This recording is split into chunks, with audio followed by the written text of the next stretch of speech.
अस्सलाम वालेकुम जी। जोर का जोड़ में हाफिज़ मोहम्मद इमरान आपको खुश आमदीद कहता है। पाकिस्तान क्रिकेट टीम ने 8 मैच खेले न्यूजीलैंड की सरजमीन पर, 5 T20 मैचेस और 3 वनडे मैचेस, और पाकिस्तान कुल मिलाकर इन 8 मैचों में से सिर्फ 1 मैच में कामयाबी हासिल कर सका।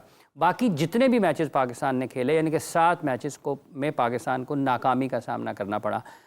ना बॉलिंग चली, ना बैटिंग चली, ना फील्डिंग चली, ना इनफरादी तौर पर कोई खिलाड़ी अपनी टीम के लिए मैच जितवाने वाली कारकर्दगी का मुजाहरा कर सका, ना ही कोई मुश्तरका कोशिश नज़र आई। मुसलसल नाकामियाँ हैं। हमें कंडीशंस का सुनने को मिलता है, लेकिन क्या पाकिस्तान में खेलते हुए भी कंडीशंस हमारे हक़ में नहीं थी? हम तो वहाँ पर भी हारे। क्या इंडिया में खेलते हुए भी कंडीशंस हमारे हक़ में नहीं थी? हम वहाँ पर भी हारे। क्या मुत्तहिदा अरब अमारात में खेलते हुए भी कंडीशंस हमारे हक़ में नहीं थी? हम वहाँ पर भी हारे। न्यूजीलैंड में कौन सी ऐसी कंडीशंस आ गई हैं जो पाकिस्तान के लिए मुवाफ़िक नहीं थी और पाकिस्तान को वहाँ पर नाकामी का सामना करना पड़ा है? फिर ये दुनिया भर में पाकिस्तान जहाँ भी क्रिकेट खेलता है, अफ़गान शायकीन की तरफ से पाकिस्तान क्रिकेट को देखते हुए अगर हम उनके गुज़िश्ता 5-7 बरसों का जायज़ा लेते हैं तो वो जिस तशद्दुद आमेज़ पुरतशद्दुद रवैये का मुज़ाहरा करते हैं, वो अब खेल से कहीं कुछ और ही मंजरनामा पेश करता है। आज भी खुशदिल शाह के साथ एक वाक़या हुआ है। वो कि पाकिस्तानी खिलाड़ियों को भी अपने जज्बात पर काबू रखना ज़रूर चाहिए, लेकिन जो खेल को देखने के लिए स्टेडियम में आते हैं उनके ऊपर भी कुछ कवायद व ज़वाबित उन पर भी लागू होते हैं। उनको भी उस पर पाबंद रहना चाहिए उसका। इन तमाम चीज़ों पर हम गुफ्तगू करेंगे। क्रिकेट कमेंटेटर राजा असद अली खान साहब हमारे साथ मौजूद है। अस्सलाम वालेकुम राजा साहब। वालेकुम सलाम हाफ़िज़ साहब। क्या हो रहा है राजा साहब ये पाकिस्तान की क्रिकेट के साथ? एक गुज़िश्ता से व्यवस्था है। आप देख लें जो वनडे में T20 में हुआ, फिर वनडे में भी। उससे पहले हम चैंपियंस ट्रॉफी पे ट्राई सीरीज़ देख चुके हैं। उससे पहले भी हमने अपने टूर्स में देख लिया परफॉर्मेंस क्या थी। कुछ बेहतरी की उम्मीद नहीं है। अब एक हमारी विजुअल थिंकिंग थी कि शायद ये जो मौजूदा सेटअप है, चेयरमैन ऑफ सेलेक्टर समेत या चेयरमैन अगर हैं कोई, या सेलेक्शन कमेटी है, वो कुछ नए लड़कों को मौका दे रही है, लेकिन उनमें ना विल नज़र आ रही है, ना स्किल नज़र आ रही है, ना प्रॉमिस नज़र आ रहा है, ना परफॉर्मेंस है। मुझे तो नहीं लग रहा कि आगे जाके कोई बेहतरी के आसार में से कोई गौहर नायाब निकल आएगा। वो जो एक हसन नवाज़ की परफॉर्मेंस थी, वो आपको मैं वो एक फारसी का शेर है, खुश दरक शेद वाले शोला मुस्ताजिल बूद, यानी खूब चमका मगर ये जल्द बुझ जाने वाला शोला था। वो उनका अब मुझे तो फ्यूचर नज़र नहीं आ रहा। आप देख लें, ये सारा माइंड सेट है। मैं आपसे पहले भी बात कर चुका हूँ कि आप न्यूजीलैंड के नए और पुराने क्रिकेटर्स को देख लें। आप मोहम्मद अब्बास की मिसाल ले लें, उनके वालिद को भी आप जानते हैं, लाहौरी से थे, और उनकी परफॉर्मेंस, उनका जो T20 का नेशनल एक रिकॉर्ड है या थोड़ा सा फर्स्ट क्लास का रिकॉर्ड है, वो कोई बड़ा इतना एक्सपीरियंस पर मुश्तमिल नहीं है, ना कोई इतनी ज़बरदस्त परफॉर्मेंस है। लेकिन सिंपली वहाँ पे जो प्लेयर्स पैदा होते हैं, जहाँ पैदाइश उनकी वहाँ पर होती है, एक चीज़ होती है सिंसियरिटी ऑफ पर्पस, कि आपने मुल्क के लिए खेलना है। आपने ये जो लफ्ज़ इस्तेमाल किया है, आपको लगता है कि पाकिस्तान में ऐसा नहीं है? अफरा तफरी है। और एक और चीज़ है हाफिज़ साहब के, आप ये देख लें कि एक जो होती है ना, जैसे वुमेन एम्पावरमेंट की बात करते हैं, ख़वातीन की खुद मुख्तारी की बात करते हैं, जब एक हमारे यहाँ एक सिलसिला है कि जब प्लेयर्स जो हैं फाइनेंशियली खुद मुख्तार हो जाते हैं या वो शोहरत उनको मिल जाती है, वो उस पर लिव अप नहीं करते, किस तरीके से बिहेव करना है, किस तरीके से परफॉर्म करना है। बाबर आजम अगर 70 कर जाते हैं, 50 अगर रिजवान कर जाते हैं, तो आपको तो 150 करना चाहिए। 30 के बाद आउट होने का क्या मतलब और मकसद है, मुझे ये बताएं। तो ये ऐसी चीज़ें ऐसी हैं। लेकिन राजा साहब, दूसरी टीमों के भी खिलाड़ी सारे हिस्सा डालते हैं ना। पाकिस्तान में ये तो नहीं है कि अगर रिजवान और बाबर हैं तो सारे रन यही करेंगे ना, बाकी लोगों ने भी तो कुछ करना है। ये ठीक है, मुख्तलिफ मैचेस के हवाले से आप मुख्तलिफ मौक़े ऐसे होते हैं मैच में जहाँ पर आपको अपनी इनिंग्स को थोड़ा और लंबा लेकर जाना पड़ता है, लेकिन इसको एक तरफ भी रख दिया जाए तो बाकी लोगों ने भी तो रन करने हैं राजा साहब। देखिए, बहुत सी दुनिया में टीमें ऐसी रही हैं जिनके बड़े क्रिकेटर्स ने सारा बोझ अपने पर उठा रखा था जब मेजॉरिटीज़ का दौर था। अभी हम ऐसे मरहले से गुजर रहे हैं। अब आप देख लें, खाल आपको परफॉर्मेंस देने वाला खिलाड़ी मिलेगा। जब एक वर्ल्ड क्लास बाबर आजम आपके पास है, 70 को आप 150 पे ले जाएं, कम से कम 3-4 मैचों के बाद ऐसी कोई मैच जिताने वाली परफॉर्मेंस दे दे, वो तो हमें खाल नजर नहीं आती। 119 भी आप नहीं अचीव कर सके, आप अमेरिका से भी हार गए। वो कहीं तो मैच जिताने वाली परफॉर्मेंस हो, इंडिविजुअली स्कोर करना अलग बात है, लेकिन एक हाफिज़ साहब, यू सी, उनको ज़रूर कुछ ना कुछ बारे में सोचना चाहिए। दूसरी बात ये, जब आप एक बड़ा क्रिकेटर एक एक्स्ट्राऑर्डिनरी परफॉर्मेंस देता है ना, फिर दूसरी टीम जो है वो डिमोरलाइज हो जाती है, फिर दूसरे प्लेयर्स को भी उन पर भी पुर्जे निकल आते हैं, वो भी 40-40 50-50 रन की इनिंग खेलते हैं। ऊपर देखते हैं कि एक प्लेयर ने अपने हिस्से की बस अपनी कंट्रीब्यूशन दे दी है और उसके बाद वो कहता है ये जा वो जा, दैट्स नॉट ऑन। और Babar Azam is a player, वो 125-150 के, वो 200 के भी वनडे में प्लेयर है, मैं आपको बता दूं। और उनको अब तबादर के साथ ये सोचना चाहिए कि उन्हें करना क्या है। अब ज़ाहिर है कप्तानी जो है अब उनके पास नहीं रही, रिजवान जो है वो अब कप्तान है। अब ये उनका जो ये टूर है that was disaster as far as ODI cricket is concerned. फिर अगर आप T20 की बात कर लें, देखें इसमें हमें बड़ी एक अबूर हासिल था, हमने बड़ी फतूहात का सिलसिला शुरू में हासिल किया, हम टॉप पर रहे, लेकिन आहिस्ता आहिस्ता आहिस्ता आहिस्ता देखें उस पर भी अब हम पर दूसरी टीमें। राजेश साहब कथा कलामी की माजरत चाहूँगा, लेकिन आपने जहाँ पे ये जिक्र किया T20 क्रिकेट का, हम इस वक्त जो हारे हैं, क्या इसके रिजवान जिम्मेदार हैं? क्या इसके सलमान अली आगा ज़िम्मेदार हैं? क्या इसके बाबर आजम ज़िम्मेदार हैं? क्या इसके पाकिस्तान के नौजवान खिलाड़ी ज़िम्मेदार हैं? या इसकी सिलेक्शन कमेटी पाकिस्तान की ज़िम्मेदार है? या पाकिस्तान टीम का कोचिंग स्टाफ इसमें ज़िम्मेदार है? या पाकिस्तान क्रिकेट बोर्ड ज़िम्मेदार है? या उसके टॉप ऑफिशियल ज़िम्मेदार हैं? मतलब ये कौन है जिसको हम ये कहें कि भाईजान आपसे हमने पूछना है कि पाकिस्तान की टीम के साथ ये क्यों हुआ है? हाफिज़ इमरान साहब, आपने बड़ा अच्छा किया कि बहुत से जो लोग हैं जिनका स्टेक है उनका आपने फर्दन जिक्र कर दिया। बात ये असल चीज़ है, ये सब लोग अपनी जगह मौजूद हैं, टीम सेलेक्ट कर लेते हैं, लेकिन जो एक माहौल है ना, वो एक शेर है ना, फ़िज़ाए बद्र पैदा कर फरिश्ते तेरी नुसरत को बार बार रिपीट करना पड़ता है। ये माहौल पैदा करना, तभी फरिश्ते मदद के लिए आते हैं। आपका माहौल नहीं है, ये एक डिफेटिस्ट माइंडसेट होता है ना, चिक्कस खुर्दासीन के साथ जाते हैं। आप देखें, मुझे उस्मान की समझ नहीं आती, मुझे इरफान की समझ नहीं आती कि किस पाए के ये किस मट्टी के बने हुए हैं। क्या समझ नहीं आती राजा साहब? आप ये देखें कि आप ये देखें, पहली बात हाफिज़ साहब मैं बात बताऊँ, 1977-78 में क्रिकेट बोर्ड ने कैंप लगाया था, उसमें ऑस्ट्रेलिया का एक कोच आया था, उसकी उम्र 22 साल थी, ये बस जैक वॉश। और 78 के बाद वो 80 में ऑस्ट्रेलिया की टीम में यहाँ पर आया, लाहौर में उसने 97 रन किए। अब वो 22 साल की उम्र में हमें कोचिंग कर रहा है, और जो कोचिंग किसको कर रहा है, मैं, Rameez, Saleem Malik, Dara Bashir, Shoaib Mohammad, the likes of many, जो टॉप गन, आतिफ रऊफ, इनको वो कोचिंग कर रहा था पाकिस्तान के फ्यूचर स्टार को, जो अंडर 19 अंडर 17 के थे। अब वो 22 साल का था। उसने मुझे कहा कि ये तुम लेफ्ट आर्म आते हो ना, तुम इतनी फ्लैट गेंद करते हो, मैं हर गेंद पर छक्का मारूंगा, come up with the variety, थोड़ी स्लो दिया करो, थोड़ा पीछे गेंद को रखा करो, ऐसे। अच्छा, अब ये वो 22 साल का ब्रिलियंट था। हमारे यहाँ पे अब ये इतने उम्र रसीदा हो जाते हैं। जैसे आज मैं देख रहा था, हाफिज़ साहब, cricket is a sideway game, आप बेताकते हैं और आप यहाँ से शॉट लगा रहे हो, कंप्लीट भी नहीं कर रहे स्ट्रोक अपना, और मिड विकेट पकड़ा रहे हैं। और सिमिलरली आप देखें, आपके बड़े क्या, ये आपका निशाना उस्मान खान पर ज़्यादा क्यों आके रुकता है राजा साहब? नहीं, अल्लाह ना करे कि मेरा उनको हद तनकीद बनाऊँ या उनसे कोई कारस या बुग़्ज़ रखूँ। मेरा कहने का मकसद ये है, जब इस काम को आपने शुरू कर दिया, इसको सीख भी लें। अब यहाँ पर ये राजा साहब, वो पाकिस्तान के लिए खेल रहे हैं, आप अब फरमा रहे हैं कि काम शुरू कर लिया, सीख भी लें। हाफिज़ साहब देखें, ये जो इंटरनेशनल नॉर्म्स है ना, हाँ, इस पे मुझे लगता है अभी हम उससे फेमिलियर नहीं हो रहे। हमारी बड़ी वो कितने अच्छे अंदाज में उन्होंने पहला बॉल जो शॉर्ट बॉल हुआ उसको यूं करके किया है, वो जैसे पंजाबी में उसको कहते हैं कि डोई पाई अन्ने विच। आप देख लें हाफिज़ साहब, आपने क्लब क्रिकेट खेली होगी, जैसे हो सकता है ऊपर की क्रिकेट भी खेली हो, आपको इन चीज़ों का अंदाज़ा है कि विकेट पे स्टे करना क्या है, पेशेंस क्या है, हिट कैसे बनानी है।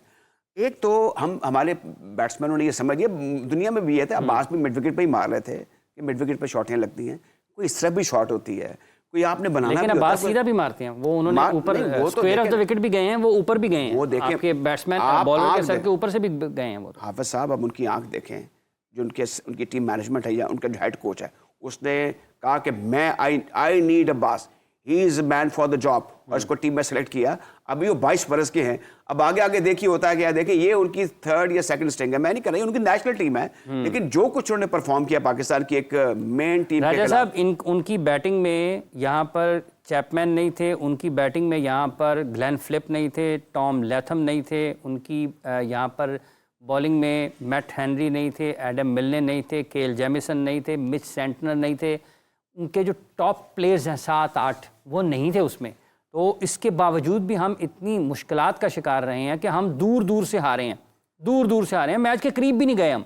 मतलब हम 100 रन्स के मार्जिन से हारे हैं। जहाँ पर हमने 132 पर 5 आउट किए, वहाँ भी हमने 300 करवा लिया। जहाँ पर 250 होना चाहिए था, वहाँ पर हमने 350 करवा लिया। और रिजवान ये कहते हैं कि कंडीशंस बहुत मुश्किल है, कंडीशंस जो हैं वो बहुत मुश्किल है। देखें, ये नाच ना जाने आंगन टेढ़ा वाली बात है। दूसरा ये कि मीडिया पे आकर जिस तरह की बातें करते हैं, कोई किसी ने सवाल कर लिया कि आप शिकस्त हो रही है, हाँ जी कभी धूप है कभी छाँव, ये क्या कोई वो लिटरेरी कोई ये बात किसने कहा है? आपके जो कप्तान साहब हैं। अब मैं नहीं करना चाहता, ऐसे बुरा लगता है, हमारे कप्तान है, उनकी इज्जत अपनी जगह, लेकिन बात करने का ढंग कुछ मुतालिया कर लें, कुछ लोगों के साथ बैठ जाएं, एक चीज़ सोशल मिंगलिंग भी कर लिया करें। मैं नहीं देखता लाहौर में किसी जगह किसी प्लेयर ने कहा मैंने फ़लाँ किताब पढ़ी है, या मैं फ़लाँ प्लेयर से मिला हूँ, या मैंने ये बात की है। ये बात करने या समझने की जो सलाहियत है, ये वक्त के साथ साथ बाज़ औक़ात इम्प्रूव भी हो जाती है। अब ज़रूरी नहीं है कि जो लोग जिनका पस मंज़र थोड़ा सा सवाल से कोई बहुत शानदार नहीं है, वो सीख नहीं सकते। आप ये देख लें, इस तरफ भी आ जाएं। ये क्रिकेट माइंड में खेली जाती है, लोग सोचते हैं, समझते हैं, माइंड अप्लाई करते हैं। जब इनसे गुफ्तगू करो लगता है ये क्या बातें कर रहे हैं, ये किस तरह के लोग हैं, ये क्रिकेट में इस तरह के लोग होते हैं। अब आप देखें इम्तियाज अहमद आपके प्रोग्रामों में आया करते रहे, मुझे याद है, मैं भी उनके साथ बैठता था। इम्तियाज साहब का एक्सप्रेशन वीक था, लेकिन वो मुझे फजल साहब ने कहा था कि वो ज़बरदस्त थिंकिंग माइंड है, वो बात बड़ी सही करते हैं। अच्छा, इनसे अब जो सही बात करनी है, नहीं राजा साहब कथा कलामी की माज़ चाहूँगा, आपने कहा कप्तान के बारे में, लेकिन कंडीशंस मुश्किल तो है ना, मतलब बॉल बाउंस भी करता है, सीम भी करता है, लेकिन पाकिस्तान की बैटिंग में कुछ ज़्यादा करता है और पाकिस्तान की बॉलिंग में कुछ कम करता है, ऐसा क्यों है? अब ये इतनी ग्लोबल लीग्स खेलते हैं, ये इम्यून हैं with foreign environment, foreign soil, foreign जो भी एक सीमिंग कंडीशंस होती हैं, विकेट पर गेंद किस तरह मूव करता है, ये काफ़ी फेलियर हो गए। दूसरा भी एक कल्चर है सोशल मीडिया का, आप कहीं की उठा के फिल्म कहीं की देख लें, आपको सब पता है कि हमने इसको नेगोशिएट कैसे करना है। लेकिन आप एक और चीज़ है, मान जाएं कि नए लड़के थे, वहाँ पर अपने आप को क्लाइमेटाइज नहीं कर सके, लेकिन एक चीज़ है, आप में वो डेडिकेशन या स्पिरिट नज़र आनी चाहिए, वो नज़र नहीं आ रही थी। आई ना खुशदिल शाह ने आज पकड़ा उनको बुरा, उसकी तो स्पिरिट वहाँ पे थी। अब देखें, ये जो सारी बातें आप खुशदिल शाह की बात कर रहे हैं, इनके बारे में भी बड़े क्वेश्चन मार्क थे कि ये टीम में कैसे आ गए। अब ये एक और चीज़ है, क्योंकि नज़र जाके ठहर जाती है बाज़ औक़ात सेलेक्टर्स की पुराने लोगों के हवाले से।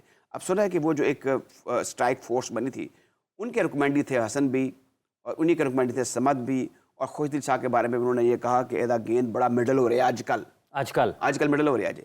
अच्छा, वो पता नहीं कहाँ से वो आ गए, अब आगे एक आध परफॉर्मेंस उन्होंने दे दी, लेकिन ये बात सुने, हमारा इतना कुछ 26 करोड़ लोगों का एक ठाठे मारता हुआ समंदर है पाकिस्तान, क्या आप ABC टीम, एक 40 लाख का आबादी का मुश्किल से मुल्क है, वहाँ उनकी सेकंड थर्ड स्ट्रिंग कितनी शानदार है।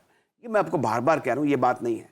वो जो एक शख़स खुर्दा जहनीत के साथ हम अपने मैदान में उतना शुरू कर दिया ना कि हम जीतना भूल ही गए हैं, असल इस तरफ एम्फसाइज करना चाहिए। The moment you change your mindset, दूसरा लीडरशिप इज़ वेरी इंपॉर्टेंट। अच्छा राय साहब इसमें थोड़ा शामिल कर लें, क्योंकि पाकिस्तान क्रिकेट बोर्ड ने आज एक बयान जारी किया जिसके मुताबिक पाकिस्तान क्रिकेट टीम इंतजामिया की गैर मुल्की शायकीन की जानिब से कौमी प्लेयर्स पर बदजुबानी की मजम्मत, और पाकिस्तान क्रिकेट बोर्ड ने कहा है कि गैर मुल्की शायकीन ने ग्राउंड में मौजूद क्रिकेटर्स बारे नाज़ेब अल्फाज अदा किए। पाकिस्तान क्रिकेट बोर्ड ये कहता है कि पाकिस्तान मुखालिफ आवाज़ें कसने पर क्रिकेटर खुशदिल शाह ने गैर मुल्की शायकीन को मना किया।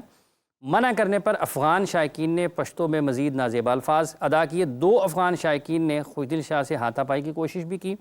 पाकिस्तान टीम की शिकायत पर 2 गैर मुल्की शायकीन को स्टेडियम से बाहर निकाल दिया गया। ये कहा है पाकिस्तान क्रिकेट बोर्ड ने। आप इस वाक़े को कैसे देखते हैं? देखिए, इसमें जो सबसे इम्पोर्टेंट रोल है वो टीम मैनेजमेंट का और मैनेजर साहब का है। भले आदमी हैं नवीद अकरम चीमा साहब, वो टेकअप कर ले वहाँ पे, उनको पता कौन कौन से इसमें लॉज हैं, कल्चर क्या है और होना क्या चाहिए। ये पहली मरतबा नहीं हुआ, ये अब इंग्लैंड में भी हो चुका है, ये UAE में भी हो चुका है, ये वो हर जगह करते हैं। उनका प्रेस भी खिलाड़ियों के साथ भी हुआ, शायकीन की सतह पर भी हुआ। अब इसमें और UAE में भी इनके ऊपर पाबंदियां लगी थी, शारजा ग्राउंड में जब ये हुआ था। और ये मुझे एक न्यूजीलैंड बड़ा एक अमन मुल्क है, वहाँ का कल्चर बड़ा डिसेंट है। तो आपको क्या लगता है अफगान वहाँ पे पुरअमन नहीं है? ये जो आप मुझे बात बता रहे हैं, मेरे ख्याल में अब पाकिस्तान क्रिकेट बोर्ड हम सबको बता रहा है राजा साहब। नहीं, क्रिकेट बोर्ड को अब ये चाहिए इसमें थ्रू अ मैनेजर, एक तो ये है कि फौरन उनकी जो भी मिनिस्ट्री, अब तो टीम ने वापस आ जाना, एक लेटर ऑफ डिस्प्लेयर तो नहीं, एक लेटर लिख दें कि ये हमारी टीम के साथ हुआ है, हमारे जो प्लेयर्स हैं उनकी सेफ्टी एट स्टेक थी, तो इन लोगों को आइडेंटिफाई करके इनको कानून और ज़ाब्ते के मुताबिक उनके खिलाफ कार्रवाई की जाए। अब इससे और ज़्यादा क्या हो सकता है? अब ये जो बात है ये बड़ी नापसंदीदा है। इस सिलसिले में जो मैं हैरान हूँ कि अफगान गवर्नमेंट को भी, उनके बोर्ड को भी इसमें इसको नेगेट करना चाहिए, इसको कंडेम करना चाहिए। और ये अगर हमारे प्लेयर्स सेफ्टी नहीं है उनकी, या दुनिया में हर जगह पर एक्सपेट्रिएट्स होते हैं, अफगानिस्तान के लोग हैं वो इंग्लैंड में भी रहते हैं, आपको ऑस्ट्रेलिया में भी नजर आएंगे, न्यूजीलैंड में भी नजर आएंगे, उनका मुख्तलिफ जगहों पर रोजगार के सिलसिले में अदर वे अराउंड वो मौजूद होते हैं, मैदान का रुख करते हैं। ये कोई मुनासिब बात नहीं है आवाज़ें लगाना या आवाज़ें कसना। ये रेशनल उसमें आ जाता है रिमार्क्स में, या इसमें बड़ी पाबंदियां हैं। आपको मैं बता दूं कि जब मैदान में दाखिल होते हैं तो वहाँ पे एक बहुत बड़ा कोड ऑफ कंडक्ट का एक आप पढ़ते होंगे, वो एक ज़ाब्ता अखलाक है, लिखा होती है, एक्सचेंज के ऊपर सब कुछ लिखा होता है, ज़ाब्ता अखलाक है, और ख़ास तौर पर वो शायकीन क्रिकेट के लिए है। हम तो मीडिया में जाते हैं, हमें भी वो लिखा होता है। तो इस पर ये क्यों नहीं वो कारबंद हो रहे? उन्होंने ऐसा क्यों किया? मैदान से बाहर निकाल दिया। अब इसमें कोई ना कोई रास्ता ऐसा जरूर आईसीसी को भी देखना होगा, और जो रिस्पेक्टिव बोर्ड्स हैं उनको भी देखना होगा कि अगर कोई ऐसा अनटूवर्ड सिचुएशन आइंदा किसी मुल्क में भी होती है तो आईसीसी को इस सिलसिले में एक जो है ना वो प्रोटोकॉल या एक ज़ाब्ता जो बड़ा सख्त किस्म का हो, और फिर प्लेयर्स उन लोगों को, अफगानिस्तान ही कोई किसी मुल्क के भी करें, उनको खासतौर पर अफगानिस्तान को रिकॉर्ड पाकिस्तान के खिलाफ जो है उसका एक पस मंजर है, तो ये देखना होगा। इस सिलसिले में मेरे ख्याल में ये कुछ सियासी वजह तो नहीं है राजा साहब? ज़ाहिर है ये सियासी वजह है, इट्स अ पॉलिटिकल। आपको तो पता है हमारे उनके साथ ताल्लुकात जो हैं वो हमेशा गिरावट का शिकार रहे हैं। पाकिस्तानी तो ज़ाहिर है कि हम यहाँ पर रहते हैं, हमारा कभी उनके बारे में कोई पब्लिक में कोई ऐसी रिजेंटमेंट नहीं होती, लेकिन जब वो मैदान में मैच देखने के लिए आते हैं, आपको याद है इंग्लैंड में भी आईसीसी की ट्रॉफी के दौरान ऐसे ही हुआ था, और आपसी गुत्थम गुत्था और लड़ाइयाँ एक दूसरे के साथ, लड़बाजी, ये क्या दौर कौन सा है? हम किस फिजा में रह रहे हैं और ये क्या हो रहा है? मेरे ख्याल में इसको सीरियसली लेना होगा, आईसीसी को भी, पीसीबी को भी, और एशियन क्रिकेट काउंसिल को भी, क्योंकि एशियन क्रिकेट काउंसिल के पाकिस्तान के जनाब नकवी साहब बन गए हैं चेयरमैन या प्रेसिडेंट, तो उनको इस सिलसिले में बड़े सख्त उन्हें सख्त मौक़िफ़ इख्तियार करना चाहिए। हमें इस वक्त टेलीफोन लाइन पर ज्वाइन किया है, शामिल हुए हैं प्रोग्राम में क्रिकेट के तारीख दान जनाब मुजाहिद हुसैन सैयद साहब। मुजाहिद साहब अस्सलाम वालेकुम। अस्सलाम वालेकुम मुजाहिद साहब। जी मुजाहिद साहब, आपको आवाज़ आ रही है? आपको आवाज़ आ रही है मुजाहिद साहब? ग़ालिबन कुछ ऑडियो का इशू है। हम कोशिश करते हैं कि मुजाहिद साहब से दोबारा रब्ता कायम करें और उनसे बात करें, उनकी राय जानें इस अहम मौजू पर, जो कि न सिर्फ पाकिस्तान और अफ़गानिस्तान के माबैन खेले जाने वाले मैचेस के दौरान भी, या पाकिस्तान की टीम किसी और टीम के ख़िलाफ़ भी खेलती है तो उस दौरान भी वहाँ पर अगर अफ़गान शायकीन होते हैं तो उनका रवैया पाकिस्तान क्रिकेट टीम की तरफ को बहुत ज़्यादा वो नहीं होता जो कि खेल की रूह को के मुताबिक है। तो इस पर भी गुफ्तगू का सिलसिला हम आगे बढ़ाएंगे। थोड़ी देर में हमें मुजाहिद साहब दोबारा ज्वाइन करते हैं। जी राय साहब, आप मुकम्मल करें ज़रा गुफ्तगू। अच्छा, इस बात को जो है ना, अब मेरे ख्याल में पीसीबी के सदर दफ्तर में इसको टेकअप करना चाहिए, ताकि आइंदा इस किस्म की, क्योंकि प्लेयर्स की जो सेफ्टी है वो फोरमोस्ट है, और ये जो माहौल ख़राब करना, क्रिकेट का एक ख़ास माहौल होता है, और ज़ाहिर है कि ये पाकिस्तान और न्यूजीलैंड का मैच हो रहा है, दूसरे लोगों को भी आकर। मुजाहिद साहब आ गए दोबारा। मुजाहिद साहब ने हमें ज्वाइन कीजिए, क्रिकेट हिस्टोरियन, क्रिकेट तारीख दान जनाब मुजाहिद हुसैन सैयद साहब। मुजाहिद साहब अस्सलाम वालेकुम। जी वालेकुम। बहुत शुक्रिया मुजाहिद साहब। ये पाकिस्तान 8 मैच खेला न्यूजीलैंड में, हार गया, दूर दूर से हारा, क्या वजह इसकी? और आपने कभी इतनी ज़्यादा ख़राब नतायज, ख़राब कारकर्दगी पाकिस्तान की तरफ से देखी है? ये हाफिज साहब, मैंने 1962 में जवेद बर्की को पाकिस्तान टीम में कप्तान बनाया था, जहाँ जबकि हनीफ मौजूद था, इम्तियाज मौजूद था, महमूद हुसैन मौजूद था, अलीमुद्दीन मौजूद था, सईद अहमद मौजूद था। इन सीनियर प्लेयरों की मौजूदगी में उसे बनाया गया और पाकिस्तान 4-0 से हारा था, और एक मैच 12-0 से पाकिस्तान बच गया था। उसके बाद 9-10 साल लगे थे पाकिस्तान टीम को रिकवर करते हुए। फिर ज़हीर अब्बास और माजिद वगैरह, ये सारे आसम मसूद, सलीम अल्ताफ, सरफराज महमूद आए थे। ये इतनी गंदी परफॉर्मेंस कभी नहीं देखी। आपका अब ये लेवल हो गया कि आप ना सिर्फ वनडे बल्कि टेस्ट क्रिकेट में भी लोएस्ट लेवल पे हैं, और एक दिन ऐसा आएगा कि आप, मेरा लगता है कि आप भूटान से और यूएई से, उनसे भी हारेंगे। ये आपका सवाल उससे शुरू हुआ है जब आप यूएसए से हारे हैं और फर्स्ट राउंड से आउट हुए हैं आप। और ये बड़ी अफसोसनाक चीज है कि जो टीम वर्ल्ड कप जीत चुकी है, जो 2020 जीत चुकी है और चैंपियन ट्रॉफी जीत चुकी है, इतनी मजबूरी खराब करके कभी जिंदगी में मैंने नहीं देखी। मुजाहिद साहब, इसका कौन जिम्मेदार है? इसकी वजह क्या है? अब सारे क्रिकेटर्स देखें ना, मिसबाउल हक भी हैं, वकार यूनुस भी हैं, सकलैन मुश्ताक भी हैं, मोहम्मद यूसुफ भी हैं, आकिब जावेद भी हैं। वजह ये है कि जब इनको दौलत से मालामाल कर दिया है, अगर दौलत की चीज हो तो सऊदी अरेबिया की टीम दुनिया में बेस्ट हो, पैसे से बात नहीं बनती सर। वही तो कदर आ गई है उनकी। पाकिस्तान टीम के जो प्लेयर थे जिन्होंने इंडिया को और इंग्लैंड को जाकर हराया था, जिसमें सर मकसूद अहमद प्रोफेशनल था, जिसको 1000 रुपया मिलता था, बाकी वो सबको 100 रुपये रोज का मिलता था। ये मेंटल्स रखे हुए हैं, इनको आप फर्क करें, आप एडहॉक बनाएं और इनकी मैच भी अदा करें, फिर जाके ये टीम बनेगी। ये दोस्ती पर चक्कर चलता रहा है कि तुम मेरी तारीफ करो, मैं तुम्हारी तारीफ करता हूँ।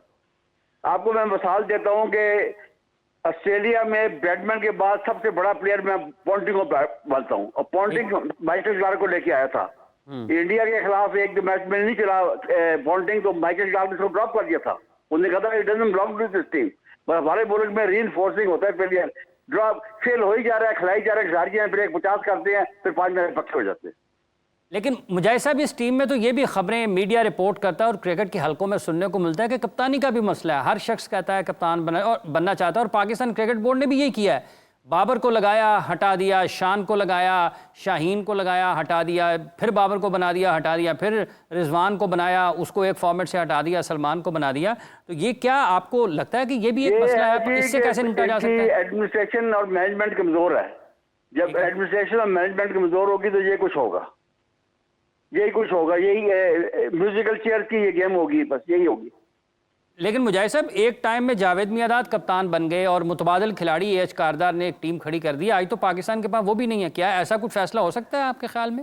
फैसला हो सकता है अगर कारदार और कॉर्नेलियस और एजाज भट्ट टाइप बंदे आए, फिर ये कुछ हो। एजाज भट्ट को देखें कि इन्होंने सीनियर प्लेयरों ने बगावत की थी, कैसा निकाला था उन्होंने, कारदार ने कैसा किया था।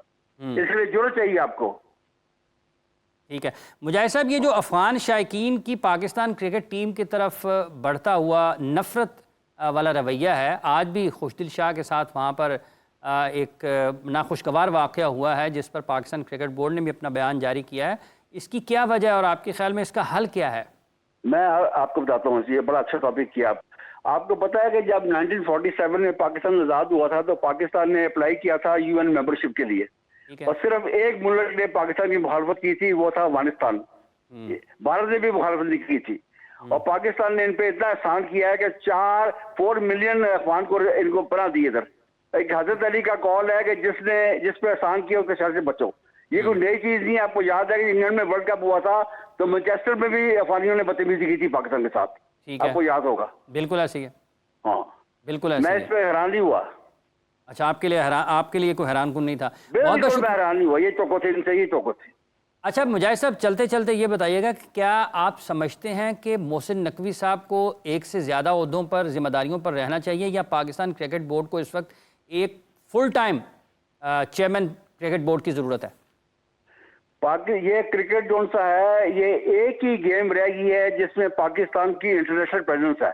हॉकी खत्म हो चुकी है, स्नूकर खत्म हो चुका है, स्क्वाश खत्म हो चुका है। इसके लिए आपको फुल टाइम चाहिए। Is the only game which unites Pakistani across the board, language हो, मजहब हो। ये फुल टाइम जॉब है। दूसरी बात है कि ये तमाशा बना हुआ है कि जब मैच खत्म होता है न्यूजीलैंड में तो एक आप प्लेयर आ जाता है, प्रेस कॉन्फ्रेंस हो जाती है। ये तो दुनिया में किसी मुल्क में इतने प्रेस कॉन्फ्रेंस कोई नहीं करते बोर्ड और बोर्ड के प्लेयर जो पाकिस्तान में होता है। ये तमाशा खत्म होना चाहिए। ठीक है, बहुत बहुत शुक्रिया मुजाहिद साहब आपका, आपने अपना वक्त दिया और अपने ख्यालात का इज़हार किया। ये मुजाहिद साहब कह रहे हैं कोई हैरान कुन नहीं था जो वहाँ पर हुआ, और उनके ये ख्याल में पाकिस्तान क्रिकेट बोर्ड को एक फुल टाइम चेयरमैन की ज़रूरत है। राजा साहब देखिए, एक और चीज़ भी है, ये आजकल मोबाइल का दौर है, वीडियो कॉन्फ्रेंस आप कर सकते हैं, एक दफ़े में बैठ के आप 2 दफ़े चला सकते हैं। ये बात भी गलत है कि आप फिजिकली वहाँ मौजूद हैं या नहीं हैं, लेकिन ये तो कोई मेरे ख्याल में आजकल के दौर में ऐसा इशू ही नहीं है। जहाँ तक फैसलों की ज़रूरत है, दूसरी तरफ मैं ज़रूर आऊँगा कि जो हम जब बिगाड़ पैदा होता है ना, वो एक एक्सटर्न एक्शन होता है from the office of the chairman, वो हमने नहीं देखा। और ना मैं ये कहना चाहता हूँ कि सेशन कमेटी तोड़ दें, बल्कि ये जवाब तलबी ज़रूर होनी चाहिए कि ये क्या हो रहा है, इसके रीजंस क्या हैं। रीजंस क्या हैं मुझे बताएं ना आप। जैसे अब आपने प्रोग्राम में ये डिस्कस किया था कि चेयरमैन साहब ने सिलेक्शन कमेटी को कहा है कि क्रिटिसिज्म माउंट हो रहा है, गो एंड सी समथिंग। जैसे कि 2 प्लेयर्स के बारे में था कि इनको टीम में नहीं होना चाहिए था, ये अचानक कैसे आ गए, तो आप देखें, इसको रिकन्सिडर करें। लेकिन सिलेक्शन कमेटी का नहीं जी, सब ठीक है। इसका मतलब ये है कि वो खुद दखल माकूलात नहीं करते। वो कहते हैं कि जो शख्स मैंने अपॉइंट किया है, he should do the best. तरीका तो ये दुनिया जहान में कि आपने जब एक शख्स को एक जिम्मेदारी दे दी है तो उसमें आप इंटरफेयर नहीं करते। लेकिन राजा साहब आप ये तो देखते हैं कि किस शख्स को आप जिम्मेदारी दे रहे हैं। क्या वो शख्स उस ओहदे को, उस जिम्मेदारी को निभाने के लायक है या नहीं है, काबिल है या नहीं है? जिस शख्स को आप जहां पर लगा रहे हैं वो उस जिम्मेदारी की अहलियत रखता भी है या नहीं रखता है? हाफिज साहब, इम्पोर्टेंटली आई टेल यू, ये जो भी चेयरमैन है ना, उसको अपनी मर्जी के बेहतरीन लोग लाने का हक है। ये ट्रेडिशन दुनिया में तरक्की याफ्ता मुल्कों में भी है, चाहे वो रियासत है या इलेक्टेड गवर्नमेंट है या कोई भी इदारा है जैसे पाकिस्तान क्रिकेट बोर्ड है कि वो अपने ट्रस्टवर्दी लोगों के लिए क्या, उसको इस चीज़ का पूरा एतमाद हो कि जो मैंने जिन लोगों का इंतखाब किया ये अपने अपने शोबे में बेहतरीन परफॉर्मेंस देंगे और बेहतरीन शोहरत और बेहतरीन अहलियत के हामिल लोग हैं। अब ये देख लें, हमारा जो PCB है, जैसे दुनिया जहान की बोर्ड होते हैं, मुख्तलिफ लोग मुख्तलिफ जगहों पर होते हैं, लेकिन जो हमारा क्रिकेट ऑपरेशंस का है जो शोबा है वो बड़ा कमज़ोर है। मुझे नहीं पता कि CEO साहब की परफॉर्मेंस कैसी है, ठीक हो। कौन सी राजा साहब ऐसा शोबा है जो आपको मजबूत नजर आता है? देखिए, मजबूत तो कमज़ोर भी कोई नहीं। देखे ना आप, हम तो देखिए नहीं, क्रिकेट अभी बोर्ड, आपने फरमाया कि जो क्रिकेट ऑपरेशंस का शोबा है वो बड़ा कमजोर है। नहीं मैं जो क्रिकेट की बात कर रहा हूँ, क्रिकेट को जो डील करते हैं, हाँ जी। जिसमें सिलेक्शन है, हाँ जी। जिसमें अच्छा। टूर्स हैं, जिसमें विजिट्स हैं, जिसमें पिच प्रिपरेशन है, ये चीज़ मुझे लगती है ये सबसे कमज़ोर है। देखिए, हमारा जो बोर्ड का इदारा है ना, इसमें एक चीज़ आप मान जाएं कि इसको चलाने के लिए आपको वो लोग चाहिए जो लोकल गवर्नमेंट से, जो स्पोर्ट्स बोर्ड से, जो इंटीरियर मिनिस्ट्री से, जो CTDD से, काउंटर टेररिज्म डिपार्टमेंट से, पुलिस से, और फिर जो हमारी बड़ी सिक्योरिटी फौज है, पाकिस्तान, उनसे मुज़ाकरात कर सकें। ये मैच को या ये अरेंज करना इतना आसान काम नहीं होता। फिर आपसे ज़्यादा या मुझे भी किसी हद तक पता है, बल्कि आपसे थोड़ा सा शायद बराबरी की बुनियाद पर मैं कह सकता हूँ कि हमारे क्रिकेटर जो हैं एडमिनिस्ट्रेशन पॉइंट ऑफ व्यू से, कलम चलाने में, फाइल सिस्टम में, लैपटॉप में, इसमें बहुत राजा कमजोर। साहब वो उसमें कमजोर है, लेकिन वो जो क्रिकेट के फैसले कर रहे हैं वहां पर उनकी कौन सी नजर आ रही है ये चीजें? बात अब मुझे बताया, मैं इसीलिए कह रहा था हाफिज इमरान साहब के वो सबसे, और जो एडमिनिस्ट्रेशन कर रहे हैं उनकी एडमिनिस्ट्रेशन कहां पर नजर आ रही है? वो भी तो एक के बाद एक नाकामी है ना। क्रिकेटर्स को तो एक साइड पर रख देना, उनकी जो आपने जिक्र किया है ठीक है, लेकिन अगर वो इंतजामी मामलात में अच्छे नहीं हैं तो जिस मामले में वो स्पेशलिस्ट हैं, जिसमें उनकी महारत है, उसका भी तो कोई हाल नहीं है। अब इसमें देखें, जब तक टीम की परफॉर्मेंस ठीक है, आपकी तमाम चीज़ें छुपी रहेंगी। ये बात सबको पता चल जानी चाहिए। The moment your team started losing, हर चीज़ में आपको बुराई नजर आएगी, हर शख्स एक सॉफ्ट वो टारगेट होगा। तो ये इन सब लोगों को जो इस क्रिकेट बोर्ड में काम कर रहे हैं, इस चीज़ का अंदाज़ा हो जाना चाहिए कि इनका सर्वाइवल जो है वो मशरूत है with the performance of the team. Team की परफॉर्मेंस आप देख लिया, अब कोई चीज़ आपको अच्छी नहीं लग रही, आपको लग रहा है कि सब जो है वो गलत काम कर रहे हैं, टीम जीतती है, बल्ले बल्ले हो जाए। सैयद तलत हुसैन साहब ने भी हमें ज्वाइन किया जी। और ये जो अफगानिस्तान वाला मामला ये बड़ा अहम है। तलत साहब अस्सलाम वालेकुम। जी वालेकुम अस्सलाम जी। तलत साहब आपका बहुत शुक्रिया। आप चूँकि बड़ा आपको प्यार है खेल से भी, क्रिकेट से भी, और लेकिन आज एक वाक़या और भी हुआ है। आप पाकिस्तान टीम की कारकर्दगी पर भी ज़रूर अपनी राय का ज़रूर दीजिएगा, लेकिन ये जो अफ़गान शायकीन हैं इनका क्या मसला है? 2019 के वर्ल्ड कप से लेकर आज 2025 में हम बैठे हैं, पाकिस्तान टीम की तरफ इनका रवैया इतना पुरतशद्दुद और नफरत वाला क्यों है? देखिए जी, इसके तो ज़ाहिर सियासी और समाजी मुहरकात हैं। ये जो नई जनरेशन है इसके जहन में कूट कूट के भर दिया गया है कि पाकिस्तान इनका एक दुश्मन मुल्क है, ये यानी कि एक जंग है उसका शिकार है। इससे पहले हम स्टेडियम में देख चुके हैं कि जिस तरह सीटें उखाड़ उखाड़ कर उन्होंने पाकिस्तान की जो तमाशाई हैं उनके ऊपर हमले किए। आप किसी भी स्टेडियम के अंदर चले जाएं, एक दो मरतबा मुझे मैच देखने का इत्तेफाक हुआ है, जो सबसे ज्यादा बदतमीजी का उनसर आपको नजर आएगा किसी भी एंड से, वहां पर यकीनन ये शहरी मौजूद होंगे। एक तो ये है कि एक अमूमी तौर पर जो हवा चल निकली है, चाहे वो सरहद के ऊपर प्रोवोकेशन हो, चाहे वो बैन अवी तौर पर पाकिस्तान के खिलाफ कैंपेन हो, तो क्रिकेट ग्राउंड के अंदर भी चली गई है। तो एक अमूमी माहौल जो है बहुत खराब है। दूसरा ये कि मेरे ख्याल में पाकिस्तान की टीम को ये बिलखुसूस निशाना बनाते हैं। इनमें से बहुत से मेन प्लेयर्स हैं, दो तो रिटायर हो गए हैं, तीन को मैं जानता हूँ बहुत अच्छे तरीके से, जो हमारे इस्लामाबाद और खैबर पख्तूनख्वा के ग्राउंडों के अंदर खेल के बड़े हुए हैं। हमारे कोचेस ने तरबियत हासिल की है। उनमें से बहुत सारे की बैंक अकाउंट्स जो है जिसके अंदर पेमेंट्स उनको होती रही हैं, वो भी पाकिस्तान के अंदर मौजूद है। तो अब तवक्को ये करते हैं कि जब इतनी मेजबानी की गई हो तो कुछ ना कुछ रवैये इनके नरम हो, लेकिन बदकिस्मती से ये एक प्रॉक्सी के तौर पर इस्तेमाल होते हैं। अब पीछे पाकिस्तान के खिलाफ जो लॉबीज काम करती हैं वो भी कोई शय देती हैं। जो शख्स आपको प्लेयर पाकिस्तान की ज्यादा आंखें दिखाता हुआ नजर आता है, उसकी IPL के सबसे ज्यादा आपको होती हुई नजर आ रही है। तो मेरे ख्याल में एक नेटवर्क है जो सियासी और सरहदी मामलात को इस्तेमाल करता है और फिर पाकिस्तान की टीम को टारगेट करता है। तारा साहब, आपको लगता है कि ये बाकायदा तौर पर एक ख़ास हिकमत अमली का हिस्सा है, अचानक नहीं हो रहा, और ये खिलाड़ियों की सतह पर भी नज़र आता है कि वो भी बहुत जारहाना तर्ज अमल इख्तियार करते हैं पाकिस्तान के खिलाफ खेलते हुए, और शायकीन की तरफ से तो पुरतशद्दुद है? तो ये किसी हिकमत अमली का हिस्सा है, या फिर आपको लगता है कि ये जो आपने शुरू में कहा कि उनके ज़हनों में कूट कूट कर ये भरा गया पाकिस्तान बारे?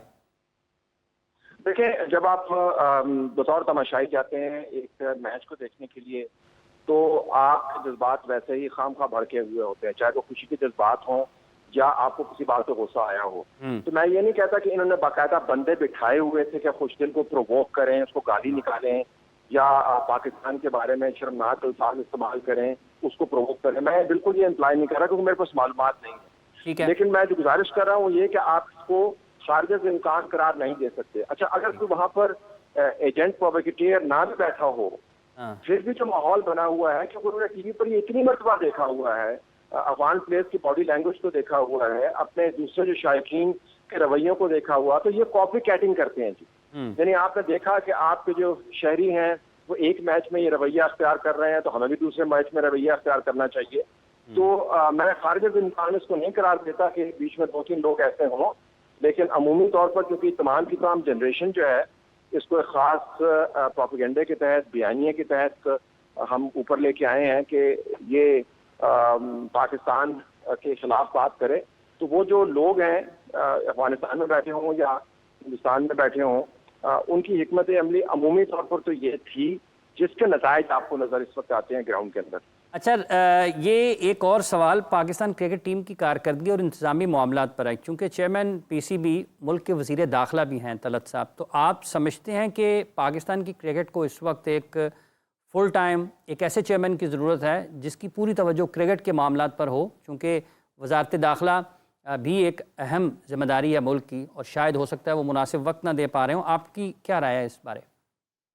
अच्छा, अगर मैं आपसे बिल्कुल सच्ची बात करूं, क्योंकि मुझे इसके अलावा बात करने की आदत नहीं है, तो क्योंकि मेरा एक क्लैश ऑफ इंटरेस्ट डेवलप होता है, तो इस वजह से मैं पीसीबी के जो अंदरूनी और इंतजामी मामलात हैं, बहुत अरसे से आपने देखा होगा मैं उस पर कमेंट नहीं करता।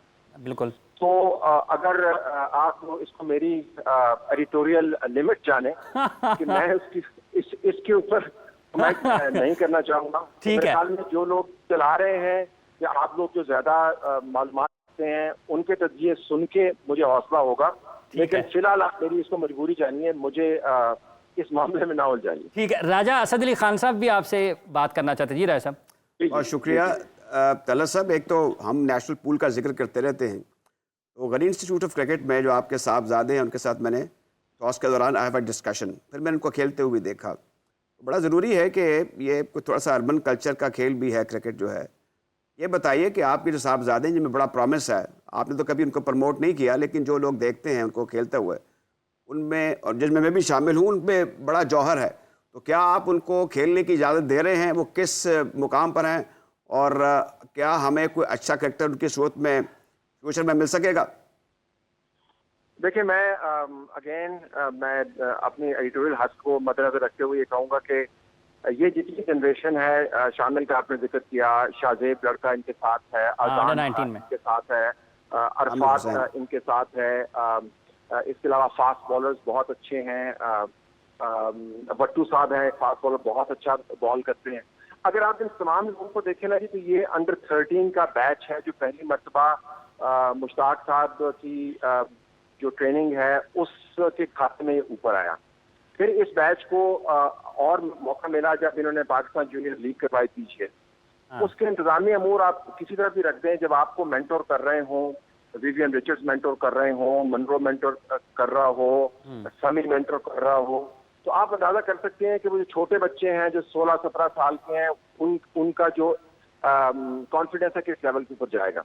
फिर आपने देखा कि अंडर 16 के 3 साल, फिर अंडर 19 के 3 साल, और उसके बाद फर्स्ट क्लास। शामिल का आपने जिक्र किया, अभी जो प्रेसिडेंट ट्रॉफी हुई है वो स्ट्राइक रेट में वो सबसे ऊपर है फर्स्ट 10 में, वो नंबर 2 है रन के हिसाब से, और जो उनके साथ नंबर 1 है उन्होंने जब फर्स्ट क्लास खेलनी शुरू की तो शामिल उस वक्त ये शामिल जैसे लड़के 3 साल के थे। तो जो मैं कहना चाह रहा हूँ ये कि जब तक आप बच्चों को लंबी क्रिकेट नहीं खिलाएंगे, लंबा एक्सपोजर नहीं देंगे और उनको ग्राइंड में से नहीं निकालेंगे, तब तक कुछ फंडामेंटल इश्यूज है वो बरकरार रहेंगे। तो एक तो ये है। दूसरी बात ये कि मैं बिल्कुल जाती तौर पर इस बात के हक में नहीं हूँ कि आप 150 करें तो आपको पाकिस्तान खिला दें, आप 100 करें एक सीजन के तो पाकिस्तान खिला दें। ये जो इंडियन प्लेयर्स, अगर आप उनका रिकॉर्ड देखें, बड़े बड़े प्लेयर्स को उन्होंने वापस क्यों रणजी ट्रॉफी के अंदर भेजा है? वो कोहली को क्यों कहते हैं कि वापस जाके डोमेस्टिक खेलें? तो जब तक आपने डोमेस्टिक के अंदर बच्चों को सही उम्र तक रगड़ा नहीं लगाया, तब तक मेरे ख्याल में फंडामेंटल्स तब्दील नहीं होंगे। और आखिरी बात ये कि रगड़ा लगाने का मतलब ये नहीं है कि उनको रगड़ा ही लगाते रहें, यानी उनको 30 साल तक रगड़ा ही लगाते रहे और 31वें साल में उनको चांस दें। एक टाइम एज होती है which is between your 18 and 23, जिसमें फ्लावर करना होता है वो 23 साल तक फ्लावर कर जाता है। और हमने तो यही देखा है, सहाफत में भी यही देखा है कि जिसमें नहीं करना होता ना जी, तो वो फिर 33 साल में भी नहीं करता, वो नहीं करता। बहुत बहुत शुक्रिया तलत साहब आपका, आपने अपना वक्त दिया। अपना बहुत ख्याल रखें। राजा साहब आप तशरीफ लाए, आपका भी बहुत बहुत शुक्रिया। मुजाहिद साहब हमारे साथ थे, आपका भी बहुत बहुत शुक्रिया। नाज़रीन किराम, प्रोग्राम का वक्त खत्म हो जाता है। देखना यह है कि आने वाले दिनों में PSL होनी है, पाकिस्तान के खिलाड़ी उस PSL में, अपनी PSL में किस तरह शायकीन को की तवज्जो हासिल करते हैं और उनको स्टेडियम तक खींचने में कामयाब होते हैं। हाफिज़ मोहम्मद इमरान ज़ोर का जोड़ की पूरी प्रोडक्शन टीम के साथ आपसे इजाज़त चाहता है। अपना ख्याल रखें। अल्लाह हाफिज़।